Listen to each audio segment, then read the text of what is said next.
Hey guys, it's Sharon here with another video, and today, as you see by the title of the video, I'm making a video for Mental Health Awareness Month. So happy Mental Health Awareness Month!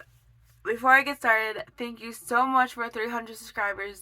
That means the world to me, and I love you all so much. And thank you for joining when I wasn't even posting for a long time.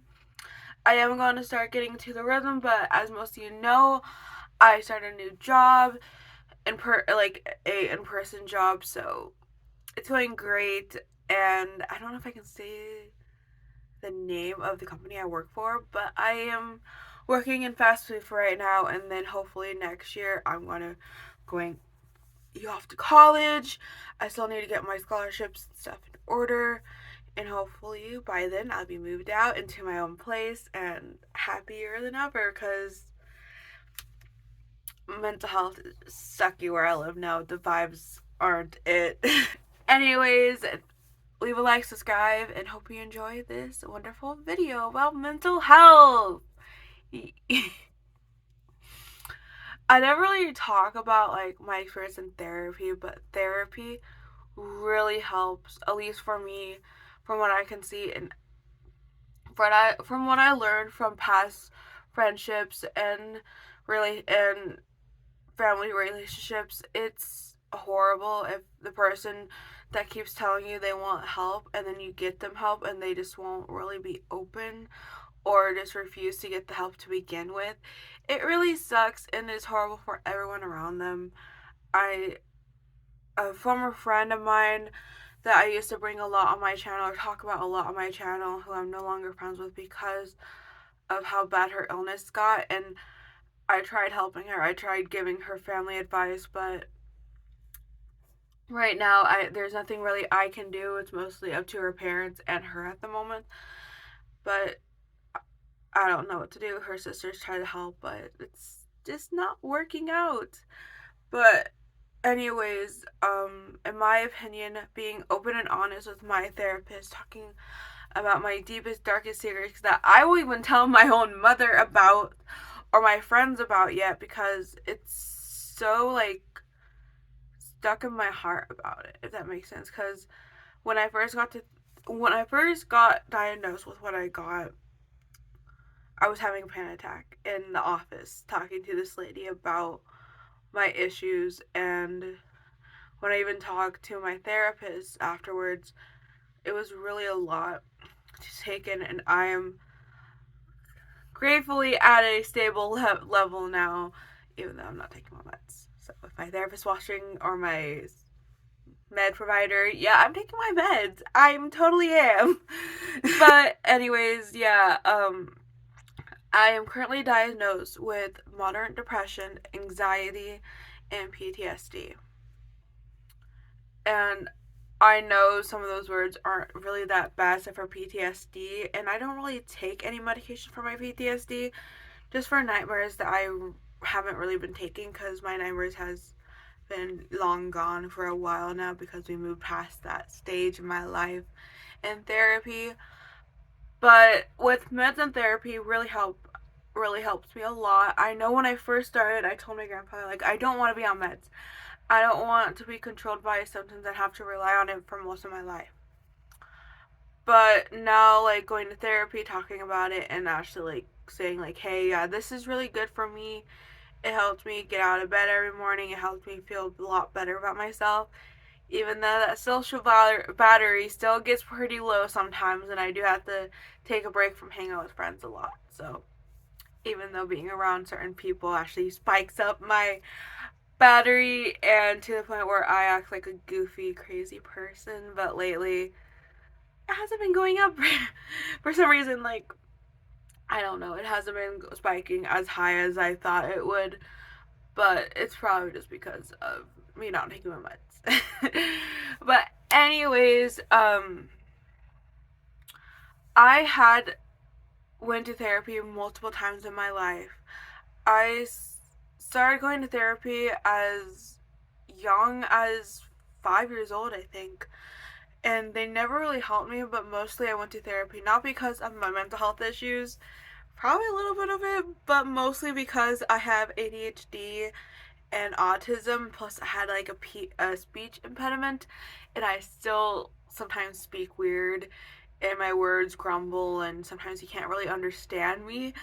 But I had to go to speech therapy, then regular therapy, and I know growing up, I dealt with a lot of loss from really young. So I know that affected me, and because I love these people, I knew I had to love these people growing up. I care a lot about them, even though I was so young. Like hearing the words, "Oh, your grandma died today. Oh, your uncle died today." It was really hurtful to a young child. And growing up and being 8 years old, knowing this mother figure for so damn long, and then hearing your birth mother say she died really hurts a child. And it breaks my heart thinking about that day, because it was a Sunday. And I think that summer, because it happened in the fall, I think that summer I also lost my pet turkey, my very best friend pet turkey, from my neighbor who also was killed on Sunday. But my grandma wasn't killed on Sunday. Well, she died from cancer, so I guess you could say she was killed by the disease, but she sadly passed away on October 14th, 2014, right before my 9th birthday, which was sucky, having her pass away, then having a birthday right afterwards. It was really sad, and I think most of my trauma was caused right after that happened, because I started not feeling loved.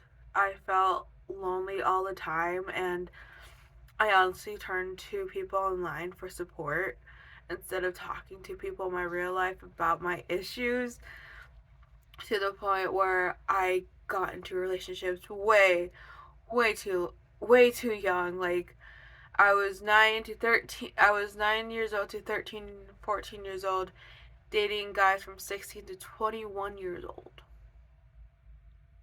That was not great. That was something I would not recommend for a child to do. I was a literal child, and that happened to me. And with them being older people, you can imagine what stuff happened online behind closed doors, which at the time I didn't know better, and now understanding the consequences for those people's actions and stuff, and learning from online predators and like videos about predators and stuff, and also talking to predators, that makes sense, about like their past stuff. I'm not going to go into like the predators things in this video, because that's a whole separate video. But anyways,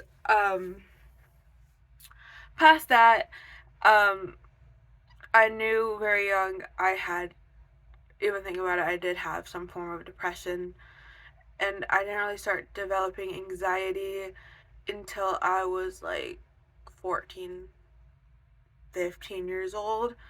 And that's when I started having panic attacks. And I was scared. I didn't know what a panic attack was. But also around that time, I was also developing PTSD from trauma that I don't remember, because I have very vivid um night terrors or sleep paralysis, whatever you want to call it, and they happen about a very, like, I don't know if I can say this right on YouTube, but a very rapey setting. And every other, almost every night around that time, I had them every night.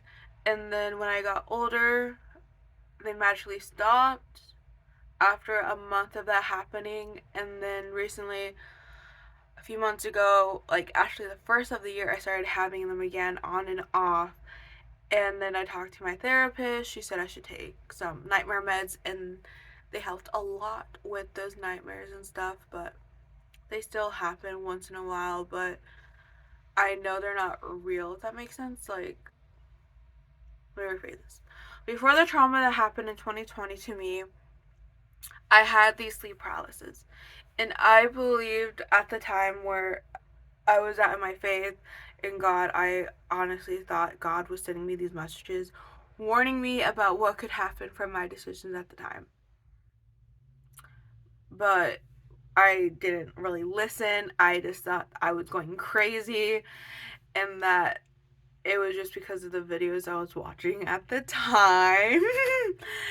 And as soon as it happened, it was way after me and my ex at the time broke up, and a lot of stuff happened. And it was just so crazy. And I'm not ready to talk about that experience yet. Once I move out in my own place, I will talk about that and I will know I'm safe. Hopefully. I shouldn't be laughing, but I am. Anyways, past that, I knew from a very young age I had depression, and then being diagnosed with moderate depression was kind of a like hit in the face. Like I knew I had depression, but at the time, I guess moderate depression isn't that bad. But hearing the levels of depression, if you understand that, then I was not the worst, but in the middle of the worst. And then my PTSD was, holy crap, it was sky high. Like, I was definitely dealing with PTSD when I was diagnosed with that. Like, it was very high. And then, my anxiety, I was diagnosed with anxiety. Like, my anxiety is a lot better now. But when it comes to, like, TV shows and plays and movies, I need to watch out what I watch because I also deal with an eating disorder. And if they involve puking, rape, um, anything with self harm, I have to take my meds usually. Unless I know, like, I usually tell myself, like, with 13 Reasons Why, and I'll list the shows I watch with those type of storylines. I don't really take any meds for that. I just prepared myself like I knew this was going to happen in the story. I know it's going to happen. But when that did happen in the story, I usually just hold on to my dog or just was on my phone while I heard that happening. And it was a lot. It was a lot watching those shows, but I feel like those type of shows help me more than therapy did a little bit because I get insight on what happened to other people. And actually, I actually have a book. I don't have it with me about eating disorders, and I can't wait to read it because it is about anorexia. And I personally don't think I have it. I know when I look in the mirror, I see my body, and I know I'm that big because of the scale I read every week at weight loss group. But I know, like, when I'm shopping, and I know they have special mirrors that morph our bodies, but usually when I look in the mirror, I always believe I look like that in the moment, and when I get home, I'm just always like really like bloated. Sometimes, like, even in the morning, I look at myself, I look pretty good for my weight, but then when I start eating and stuff, I feel like I get bloated a lot. So I always blame my extra like pounds in the mirror on my bloating, but because I know I'm a bigger person. I know that from very young. So, yeah. Anyways, I just want to leave this with you guys and tell you that you're not alone. My DMs are always open if you want to talk about your experience with anything. I won't share it to anyone else. It will stay between me and you and whoever you else told at the time, but if you tell me something that happened to you, it's gonna be my secret. I won't tell anyone else, and I'll give you advice on how to deal with it because I've dealt with rape, sexual assault, like of course sexual assault, but sexual harassment from high school and online previously, and a whole bunch of like I dealt with a lot of predators online and stuff. So if you need advice of how to get rid of them or how to deal with them, my DMs are always open. And if I can't help you, I'll try to send you to the right person who will help you with that certain situation. But anyways, thanks again for 300 subscribers. Please, I'm trying to make it to 500 by the end of the year or the end of next year. But anyways, guys, I love you so much, and I'll see you guys in the next video. Bye!